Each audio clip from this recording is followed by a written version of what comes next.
Hello everyone, and welcome back to our Canva course from Basic to Advanced. In this lesson, which is lesson number 5, we'll be focusing on working with images. So, let's get started. Here I have Canva opened up, and to begin, I'll create a new Instagram post, a square canvas to work with. Go to Social Media, and then click Instagram. Select Instagram Post Square. It should open a blank canvas and already made templates on the left side. For creating a new from scratch, I'll go to Elements, and under Photos, you can see there are tons of images available.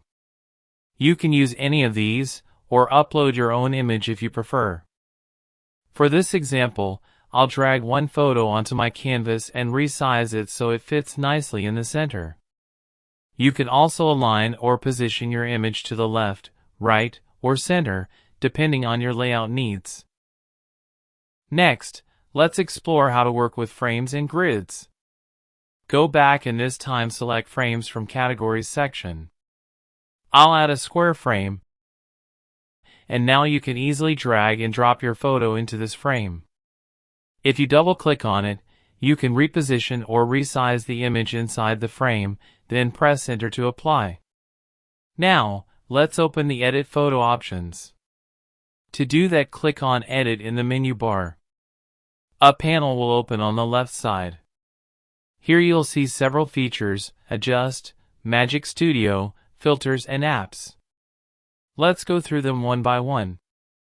Cropping is simple. Just select the Crop tool from the top menu bar, adjust the frame however you like, and hit Enter. You'll also notice new options like Smart Crop and Expand. Magic is a premium feature. You can rotate the image as well. Once complete, click Done. Under Adjust, you'll find both Auto Adjust and Manual controls. Clicking Auto Adjust lets Canva automatically correct lighting and colors for your image. But for more control, let's manually adjust it. We can tweak warmth to make the image look cozier, and tint to add subtle tone changes. Brightness and contrast adjust the overall light and shadow balance. Highlights brighten specific areas, while shadows help bring out darker details. You can also fine-tune whites and blacks to control the overall tonal range of the image. Next, under Color, we have Vibrance and Saturation. Vibrance enhances the color harmony without oversaturating the image, while saturation makes colors more intense. You can even manually adjust the hues of specific colors using the color editor to achieve the perfect match for your design. Then, under Texture, you'll find options like Sharpness, Clarity, and Vignette. Increasing sharpness enhances the details, while clarity brings out the midtones. Vignette darkens the borders for a cinematic effect.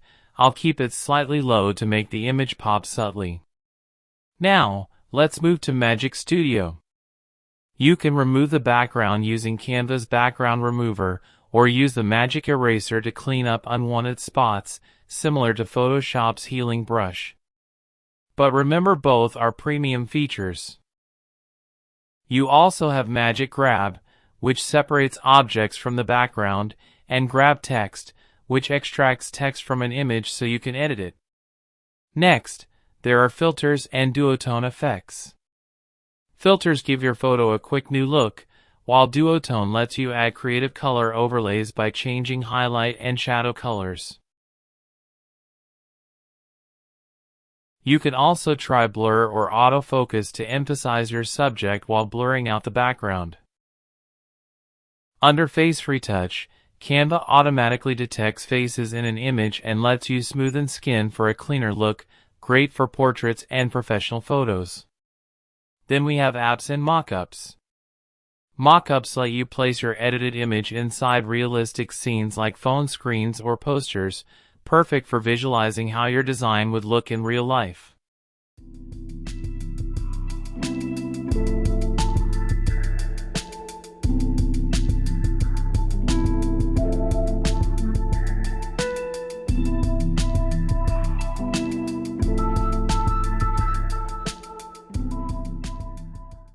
You can also try other tools like Image Upscaler to improve image resolution or Colorize to restore color to black and white images. You can also lock the image. Locking an image means you won't accidentally move or edit it, but you can still unlock it anytime when needed. And that's it. You've just learned how to edit, resize, and enhance images in Canva using all the essential tools, from basic adjustments to advanced effects. In the next one, we'll move ahead and explore even more creative editing features to take your designs to the next level. Thanks for watching, and I'll see you in the next lesson.